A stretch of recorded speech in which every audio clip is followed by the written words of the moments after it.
Assalamualaikum hadirin dan hadirat sekalian. Saya Nur Fitra Afifah binti Muhammad Fitri.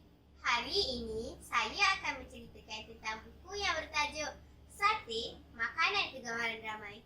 Buku ini diterbitkan pada tahun 2014 dan mempunyai 44 buku surat.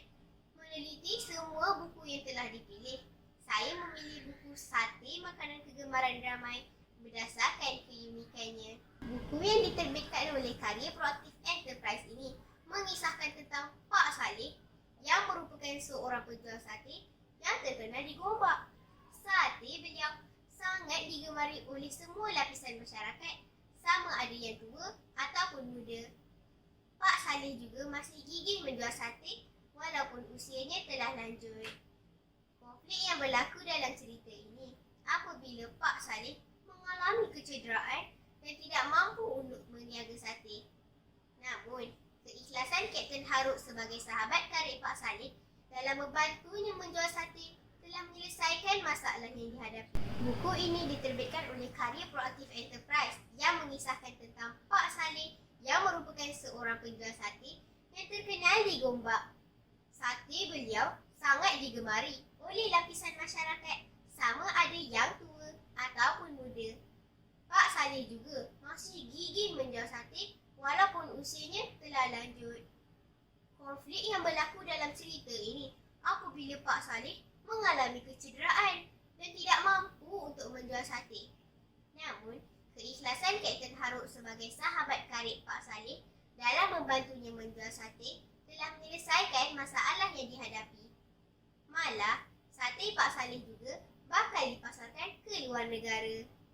Dalam buku ini jelas menggambarkan nilai-nilai positif yang diketengahkan menjadi amalan kita dalam kehidupan seharian. Nilai persahabatan, kerajinan, kegigihan dan sikap tolong-menolong mestilah dihayati sebaiknya. Nilai-nilai tersebut sangat sesuai disemai kepada golongan belia zaman ini. Nilai-nilai ini diketengahkan oleh watak Kapten Haruk yang sudi membantu menjalankan perniagaan sate Pak Saleh sehingga Pak Saleh kembali sembuh. Malah, beliau juga tidak berputus asa dalam memastikan sate yang dihasilkannya setanding sate Pak Saleh sehingga dikenali sebagai Sate Mat Saleh. Dalam cerita ini juga jelas menunjukkan nilai persahabatan yang terdapat dalam dua watak utama, iaitu Pak Saleh dan Kapten Haruk. Kapten Haruk merupakan sahabat karib Pak Saleh. Beliau merupakan seorang lelaki berbangsa Inggeris yang merupakan pelanggan tetap Pak Saleh. Sikap Kapten Haruk yang mengambil berat terhadap masalah yang dihadapi sahabatnya telah mendorong beliau untuk membantu menjalankan perniagaan sate Pak Saleh sehingga Pak Saleh kembali sembuh tanpa mengambil sebarang upah. Hal ini jelas menunjukkan keikhlasan beliau untuk membantu sahabatnya. Sikap rajin, usaha yang gigih dan tidak mudah berputus asa akhirnya telah mendatangkan kejayaan dengan ramainya pelanggan yang datang untuk mencuba sate yang dibuat oleh Kapten Haruk sendiri. Akhirnya, sate beliau telah menjadi tumpuan pelancong yang bercuti ke Malaysia. Di sebalik kejayaannya, beliau telah melalui banyak cabaran.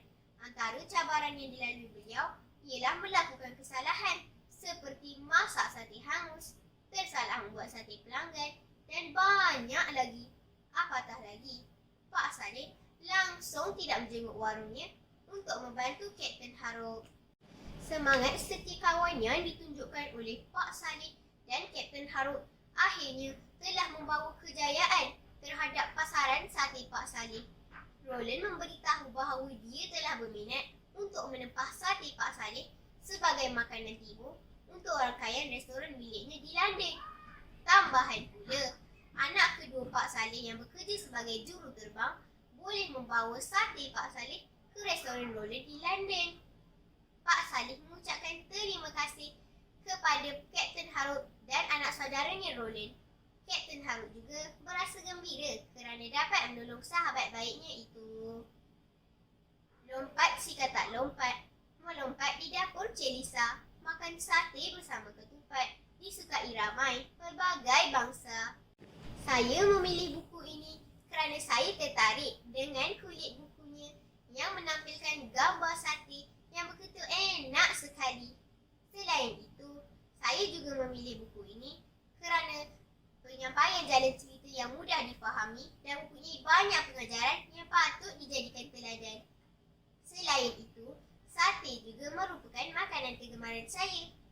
Sejak kecil lagi, sate merupakan hidangan yang wajib untuk saya dan keluarga dalam sebarang majlis keramaian atau sambutan perayaan.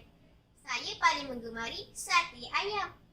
Malah, watak Kapten Haruk telah membuatkan saya berazam untuk berusaha dengan gigih untuk gapai cita-cita saya untuk menjadi seorang doktor suatu hari nanti. Seterusnya, kita tidak boleh berputus asa dalam apa jua keadaan. Kita pun terus bersemangat seperti bak kata pepatah, usaha tangga kejayaan. Sekian sahaja resensi buku pilihan saya hari ini. Saya harap penonton dapat mengambil iktibar dan nilai-nilai murni diketengahkan daripada kisah yang saya ceritakan tadi. Sekian, wabillahi taufiq wal hidayah. Assalamualaikum warahmatullahi wabarakatuh.